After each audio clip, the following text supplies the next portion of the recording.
ಗಮಲು ಎಷ್ಟು ಚೆನ್ನಾಗಿದೆ ಅಂದರೆ ಯಾವುದೇ ಒಂದೇ ಸೊಪ್ಪು ಹಾಕಿದ್ರೆ ಈ ಥರ ಗಮಲು ಬರಲ್ವೇನೋ ಅನಿಸುತ್ತೆ.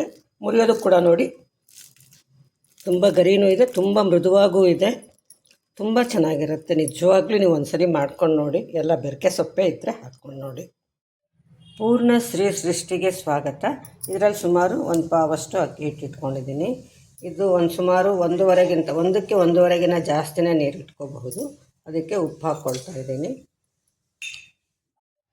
ಇದರಲ್ಲಿ ನೋಡಿ ಎಲ್ಲ ಬೆರಕೆ ಸೊಪ್ಪಿದೆ. ಇದು ಬ್ರಾಹ್ಮಿ ಅಂತ ಹೇಳ್ತಾರಲ್ವ ಅದು.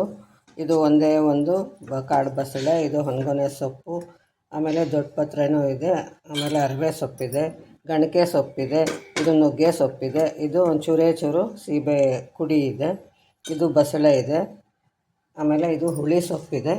ಅದಕ್ಕೆ ಹಸಿಮೆಣಸಿನ್ಕಾಯಿ ಇವೆಲ್ಲ ಹೆಚ್ಚಿಟ್ಕೊಳ್ತೀನಿ.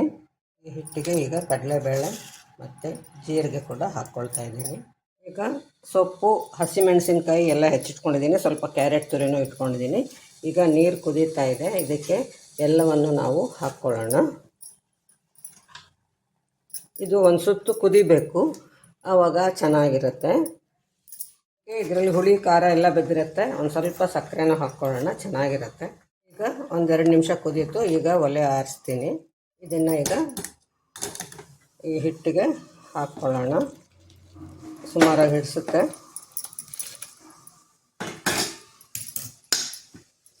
ಇದು ಈರುಳ್ಳಿ ಹಾಕದೇ ಇರೋ ದಿವಸ ಅಥವಾ ರುಚಿ ಬೇರೆ ಥರ ಇರಲಿ, ಸೊಪ್ಪು ಬಳಸೋಣ, ಮನೇಲಿರೋ ಎಲ್ಲ ಬೆರಕೆ ಸೊಪ್ಪು ಬಳಸೋಣ ಅನ್ನೋದಕ್ಕೋಸ್ಕರ ನಾನು ಇದನ್ನು ಮಾಡ್ತಾಯಿದ್ದೀನಿ. ಈರುಳ್ಳಿ ಹಾಕದೆ ಬರೀ ರೊಟ್ಟಿ ಮಾಡಿದ್ರೆ ಟೇಸ್ಟ್ ಚೆನ್ನಾಗಿರಲ್ಲ ಅನಿಸುತ್ತೆ. ಇಲ್ಲ ಚಟ್ನಿ ಗೊಜ್ಜು ಮಾಡಬೇಕಾಗತ್ತೆ. ಅದ್ರ ಬದಲು ಒಂದು ದಿವಸ ಈ ಥರ ಮಾಡೋಣ ಅಂತ ಮಾಡ್ತಾಯಿದ್ದೀನಿ. ಒಂದು ಸಲ ಮುಂಚೆ ಮಾಡಿದ್ದೆ, ಚೆನ್ನಾಗಿತ್ತು, ಅದಕ್ಕೆ ನಿಮಗೆ ತೋರಿಸ್ತಾ ಇದ್ದೀನಿ.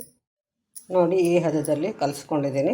ಅಕಸ್ಮಾತ್ ನೀರು ಕಮ್ಮಿ ಆದರೆ ಒಂದು ಸ್ವಲ್ಪ ತಣ್ಣೀರು ಹಾಕ್ಕೋಬಹುದು, ಅಡ್ಡಿ ಇಲ್ಲ. ತುಂಬ ತಣ್ಣೀರು ಹಾಕ್ಕೊಂಡ್ರೆ ರೊಟ್ಟಿ ಗಟ್ಟಿ ಆಗುತ್ತೆ ಅಷ್ಟೇ. ಈ ಥರ ಆಗುತ್ತೆ ನೋಡಿ. ಈ ಹದದಲ್ಲಿರುತ್ತೆ. ಇನ್ನೊಂದು ಸ್ವಲ್ಪ ಮೆತ್ತಗೆ ಬೇಕಿದ್ದವ್ರು ಮಾಡ್ಕೋಬೋದು. ಈ ರೀತಿ ತಟ್ಕೊಂಡು ಹೋಗಬೇಕು. 2 ಹೆಂಚು ಇಟ್ಕೊಂಡು ಇದಕ್ಕೆ ತಟ್ಕೊಂಡಿದ್ದೀನಿ. ಇದೇ ರೀತಿ ನೋಡಿ, ಈ ಹಿಟ್ಟೆಲ್ಲ ಈ ಥರ ಇದೆ. ಬೇಕಿದ್ರೆ ಇನ್ನು ಸ್ವಲ್ಪ ಮೆತ್ತಗೆ ಮಾಡ್ಕೋಬೋದು. ಬರೀ ಸಬ್ಸಿಗೆ ಸೊಪ್ಪು, ಬರೀ ಮೆಂತ್ಯ ಸೊಪ್ಪು ಅಥವಾ ಬರೀ ದೊಡ್ಡಪತ್ರೆ ಸೊಪ್ಪು ಕೂಡ ಈ ರೀತಿ ಮಾಡ್ಕೋಬಹುದು. ತುಂಬ ಚೆನ್ನಾಗಿರುತ್ತೆ. ಈ ಥರ ಮುಚ್ಚಿ ಸುಡಬೇಕು. ಮೇಲೆ ಈ ಥರ ಎಣ್ಣೆ ಹಾಕ್ಕೋಬೇಕು. ನೋಡಿ ಹೀಗಿರುತ್ತೆ ಸುಟ್ಟ ಮೇಲೆ. ಸೂಪರ್ ಸೊಪ್ಪಿನ ರೊಟ್ಟಿ. ನೆಂಚ್ಕೊಳ್ಳೋಕ್ಕೇನೂ ಬೇಕಿಲ್ಲ, ಆದರೂ ಚಟ್ನಿ ಪುಡಿ ತುಪ್ಪ ಹಾಕ್ಕೊಂಡಿದ್ದೀನಿ. ಇದರ ಪರಿಮಳ ತುಂಬ ಚೆನ್ನಾಗಿ ಬರ್ತಾಯಿದೆ. ನಿಮಗೆ ಇದು ತೋರ್ಸೋಕ್ಕಾಗಲ್ಲ, ಅದನ್ನು ನೀವು ಮಾಡಿನೇ ತಿಳಿಬೇಕು. ಇದರಲ್ಲಿ ಪುದೀನ ಕೂಡ ಒಂದು ಸ್ವಲ್ಪ ಹಾಕಿದ್ದೀನಿ.